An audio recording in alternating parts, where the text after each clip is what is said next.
S, ನಾನೀಗ ಸಂಜಯ್ ಜೊತೆ ಪ್ರಾರಂಭ ಮಾಡ್ತೀನಿ. ಸಂಜಯ್ ಅವರೇ, ಯಾರಿಗೆ ಬೇಕಾದರೂ ಟ್ಯಾಟೂ ಶಾಪ್ನ ಇಡಬಹುದಾ? ನಿಮಗೊಂದು ಗೈಡ್ಲೈನ್ಸ್ಗಳು ಇರ್ತಾವ?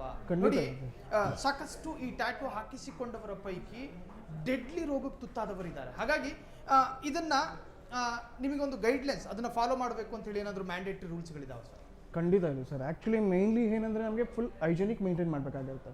ಮತ್ತು ನಾವು ಯೂಸ್ ಮಾಡೋ ನೀಡಲ್ಸ್ ಆಗಲಿ, ಇಂಕ್ ಪೆಲೆಟ್ಸ್ ಆಗಲಿ, ಇಂಕ್ ಬ್ರ್ಯಾಂಡ್ ಆಗಲಿ, ಸೊ ಇವನ್ ಎಲ್ಲ ಕಂಪ್ಲೀಟಾಗಿ ಮ್ಯಾಟರ್ ಆಗುತ್ತೆ. ಸೊ 100% ಡಿಸೀಸು ಬರುತ್ತೆ when we are not using proper things. So HIV ಬರುತ್ತೆ, ಮೇಡಮ್ ಹೇಳ್ದಂಗೆ HIV ಬರುತ್ತೆ, ಕ್ಯಾನ್ಸರ್ಸ್ ಬರುತ್ತೆ. ಸೊ ಇದೆಲ್ಲ ಚಾನ್ಸಸ್ ಇದೆ. ಸೊ ಇಲ್ಲ ಅಂತಿಲ್ಲ, ಅಡ್ವಾಂಟೇಜು ಇದೆ, ಡಿಸ್ಅಡ್ವಾಂಟೇಜ್ ತುಂಬ ಇದೆ.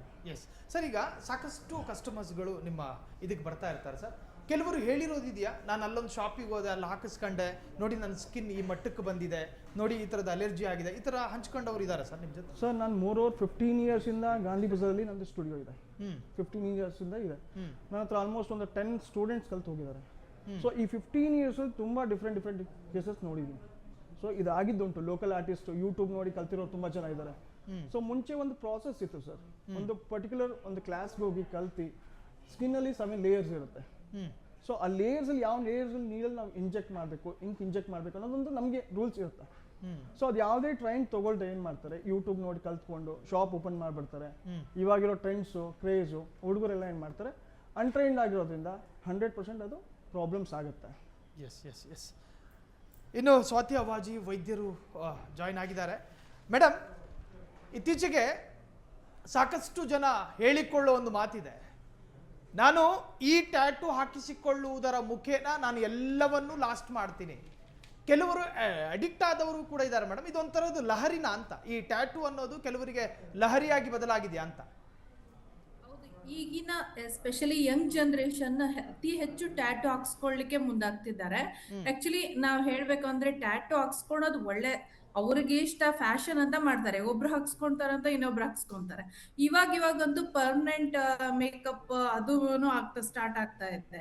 ಅಂದ್ರೆ ಪರ್ಮನೆಂಟ್ ಆಗಿ ಐಬ್ರೋಸ್ ಹಾಕ್ಸ್ಕೊಳೋದು, ಅಂದ್ರೆ ಅದು ಅಲ್ಲಿನೂ ಟ್ಯಾಟೂ ಪಿಗ್ಮೆಂಟೇಶನ್ ಯೂಸ್ ಮಾಡೋದು. ಅವರಲ್ಲಿ ಟ್ಯಾಟೂ ಪಿಗ್ಮೆಂಟೇಶನ್ ಯೂಸ್ ಮಾಡ್ತಾರೆ ಅವಾಗ್ನು. ಆಮೇಲೆ ಲಿಪ್ಸ್ ಮೇಲೇನು ಪರ್ಮನೆಂಟ್ ಲಿಪ್ಸ್ ಅಂತ, ಪರ್ಮನೆಂಟ್ ಮೇಕಪ್ ಅಂತ, ಅಲ್ಲಿನೂ ಕೂಡ ಇಂಕ್ ಏನ್ ಯೂಸ್ ಆಗ್ತದಲ್ಲ, ಅದು ಟ್ಯಾಟೂ ಟೈಪ್ ಕೈಂಡ್ ಆಫ್ ಇಂಕೆ ಅದನ್ನು ಯೂಸ್ ಮಾಡುವಂಥದ್ದು.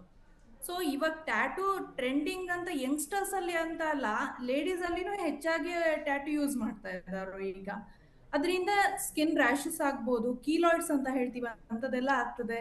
ಆಮೇಲೆ ಇಫ್ ದೇ ವಾಂಟ್ ಅವ್ರ ಹೈಜೀನ್ ಎಲ್ಲ ಮೇಂಟೈನ್ ಮಾಡಿರ್ಲಿಲ್ಲ ಅಂದ್ರೆ ಈ ಪಾರ್ಲರ್ಸ್ ಗಳಲ್ಲೆಲ್ಲಾನು ಪರ್ಮನೆಂಟ್ ಮೇಕಪ್ ಟ್ರೀಟ್ಮೆಂಟ್ ಅಂತ ಮಾಡ್ತಿದ್ದಾರೆ. ಇಫ್ ಅವರು ಹೈಜೀನ್ ಎಲ್ಲ ಮೇಂಟೈನ್ ಮಾಡದೆ ಅಂತ ಟ್ಯಾಟೂಯಿಂಗ್ ಎಲ್ಲ ಮಾಡೋದ್ರಿಂದ ಏನಾಗ್ತಾ ಇದೆ ಅಂದ್ರೆ ಒಬ್ರಿಂದ ಒಬ್ರಿಗೆ ಲೈಕ್ ಈ ಇನ್ಫೆಕ್ಷನ್ಸ್ ಆಗೋದಾಯ್ತು, ಮತ್ತೆ ಸ್ಕಿನ್ ರ್ಯಾಶಸ್ ಆಗೋದಾಯ್ತು, ಇಂಥದೆಲ್ಲ ಆಗ್ತಾ ಇದೆ. ಈವನ್ ಸಿವಿಯರ್ ಅಂದ್ರೆ ದೊಡ್ಡ ರೋಗಗಳಾದಂತ ಹೆಪಟೈಟಿಸ್ ಬಿ, HIV ಇಂಥ ಎಲ್ಲ ಪ್ರಾಬ್ಲಮ್ಸ್ಗಳು ಕೆಲವೊಂದ್ ಕಡೆ ಬೆಳಕಿಗೆ ಬಂದಿದೆ. ಸೊ ಅವ್ರಿಗೆ ಟ್ಯಾಟೂ ಹಾಕ್ಸ್ಕೊಡೋದು ಅವ್ರ ಇಷ್ಟ, ಬಟ್ ಇಂಥ ಸೈಡ್ ಎಫೆಕ್ಟ್ಸ್ ಗಳನ್ನು ನೋಡ್ಬಿಟ್ಟು ಹಾಕ್ಸ್ಕೊಡೋದು ಒಳ್ಳೇದು ಅಂತ. ಆಮೇಲೆ ಒನ್ಸ್ ಟ್ಯಾಟೂ ಅವ್ರು ಹಾಕ್ಸ್ಕೊಂಡಾಗ ಅವರಿಗೆ ಬ್ಲಡ್ ಡೊನೇಷನ್ ಮಾಡ್ಲಿಕ್ಕೂ ಇದು ಇರೋದಿಲ್ಲ, ಅರ್ಹತೆ ಇರೋದಿಲ್ಲ ಅಂತ ನಾವು ಹೇಳ್ತೀವಿ.